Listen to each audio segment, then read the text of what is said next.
اس سورت کے بہت سارے فضائل بھی ہیں۔ رسول اللہ صلی اللہ علیہ وسلم نے ارشاد فرمایا کہ قل هو اللہ احد ثلث القرآن، آپ صلی اللہ علیہ وسلم نے فرمایا کہ یہ سورت ایک تہائی قرآن ہے۔ حضرت قتادہ ابن نعمان رضی اللہ تعالیٰ عنہ سے روایت ہے کہ ایک شخص رات کو قل هو اللہ احد کی بہت کثرت سے تلاوت کرتے تھے جادو سے بچنے کے لیے، تو رسول اللہ صلی اللہ علیہ وسلم کو بتایا گیا ان کے بارے میں، جس نے بتایا وہ سورہ یعنی قل هو اللہ احد کی اہمیت کو کم سمجھ رہے تھے، وہ سمجھ رہے تھے کہ یہ صرف سورہ اخلاص پڑھتے ہیں اور کچھ کوئی سورت نہیں پڑھتے۔ تو جب نبی صلی اللہ علیہ وسلم کو بتایا گیا تو آپ صلی اللہ علیہ وسلم نے فرمایا انہا لتعدل ثلث القرآن، یہ ایک تہائی قرآن کے برابر ہے، یعنی یہ سورت معمولی نہیں ہے، ہلکی نہیں ہے۔ یہ صحیح بخاری میں یہ روایت مذکور ہے۔ اور حضرت ابو سعید خدری رضی اللہ تعالیٰ عنہ سے ایک روایت ہے، وہ اس میں ہے کہ ایک شخص رات کو صرف سورہ اخلاص کی تلاوت کیا کرتے تھے نماز میں، تو ان کی شکایت لگائی گئی نبی صلی اللہ علیہ وسلم سے۔ شکایت لگانے والے نے یعنی شکایت لگانے والے کا مقصد شکایت نہیں تھا، ایک علمی بات پر مطلع ہونا مقصد تھا، تو انہوں نے نبی صلی اللہ علیہ وسلم کو بتایا کہ یہ صرف سورہ اخلاص پڑھتے ہیں، یعنی وہ بھی سمجھ رہے تھے کہ یہ تو ایک چھوٹی سی سورت ہے اور بھی قرآن پڑھنا چاہیے۔ تو آپ صلی اللہ علیہ وسلم نے اس موقع پر بھی فرمایا کہ انہا لتعدل ثلث القرآن، فرمایا کہ یہ سورت ایک تہائی قرآن کے برابر ہے، یعنی یہ سورت معمولی سورت نہیں ہے۔ پھر حضرت عائشہ رضی اللہ تعالیٰ عنہ سے روایت ہے کہ آپ صلی اللہ علیہ وسلم جب بستر کی طرف جاتے تو آپ صلی اللہ علیہ وسلم قل هو اللہ احد، قل اعوذ برب الفلق، قل اعوذ برب الناس، یہ تینوں صورتیں پڑھ کے اپنے ہاتھ پہ پھونک مارتے اور اپنا ہاتھ پورے جسم پہ پھیر لیتے۔ یہ اہتمام آپ صلی اللہ علیہ وسلم نے اس وقت فرمایا جب آپ صلی اللہ علیہ وسلم پر جادو ہوا، اس کے بعد آپ صلی اللہ علیہ وسلم کا ہمیشہ یہ معمول رہا ہے۔ یہ بھی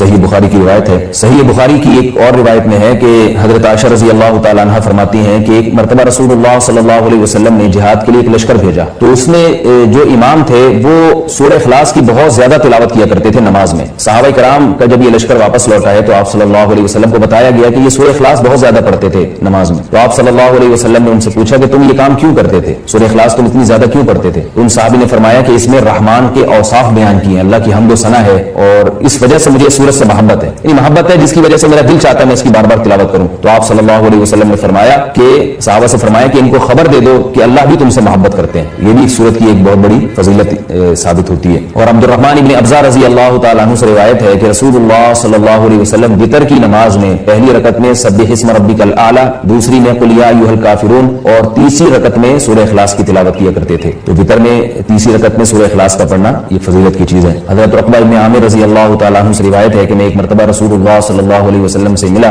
تو آپ صلی اللہ علیہ وسلم نے فرمایا کہ کیا میں تمہیں ایسی صورت کی خبر نہ دوں کہ نہ وہ صورت اللہ نے تورات میں نازل کی، نہ ایسی صورت اللہ نے انجیل میں، اور نہ ہی ایسی صورت اللہ نے کسی اور مقام پہ قرآن مجید میں نازل کی؟ میں نے عرض کیا ضرور یا رسول اللہ۔ تو آپ صلی اللہ علیہ وسلم نے فرمایا وہ صورتیں قل هو اللہ احد، قل اعوذ برب الفلق اور قل اعوذ برب الناس ہیں۔ اور آپ صلی اللہ علیہ وسلم نے فرمایا کہ کوئی بھی رات ایسی نہیں ہونی چاہیے جو ان صورتوں کی تلاوت کے بغیر گزر جائے، یعنی ہر رات میں یہ تینوں صورتوں کی تلاوت لازمی کیا کرو۔ تو عقبہ ابن عامر رضی اللہ تعالیٰ عنہ فرماتے ہیں پھر پوری زندگی مجھ سے کبھی بھی ان تینوں صورتوں کی تلاوت رات میں نہیں چھوٹی اور کبھی بھی ناغم نہیں ہوا۔ اور حضرت ابو ہریرہ رضی اللہ تعالیٰ عنہ سے ایک اور روایت ہے کہ رسول اللہ صلی اللہ علیہ وسلم نے کسی شخص کو قل اللہ احد کی تلاوت کرتے ہوئے دیکھا تو آپ صلی اللہ علیہ وسلم نے فرمایا کہ واجب ہو گئی۔ صحابہ نے پوچھا یا رسول اللہ کیا چیز واجب ہو گئی؟ آپ نے فرمایا کہ اس کی تلاوت کرنے والے کے لیے جنت واجب ہو گئی۔ یہ تو اس سورت کے کچھ فضائل تھے جو میں نے آپ کے سامنے بیان کیے۔ اس سورت میں ہمیں اسباق کیا ملتے ہیں؟ پہلی تو سبق ہمیں توحید کا ملتا ہے کہ اسلام توحید کے بغیر کامل نہیں ہے، بلکہ اسلام مقبول ہی نہیں ہے۔ آج بہت سارے لوگ اللہ تعالیٰ کو معبود تو کہتے ہیں مگر اللہ کے سوا مشکل کشا، حاضر ناظر اور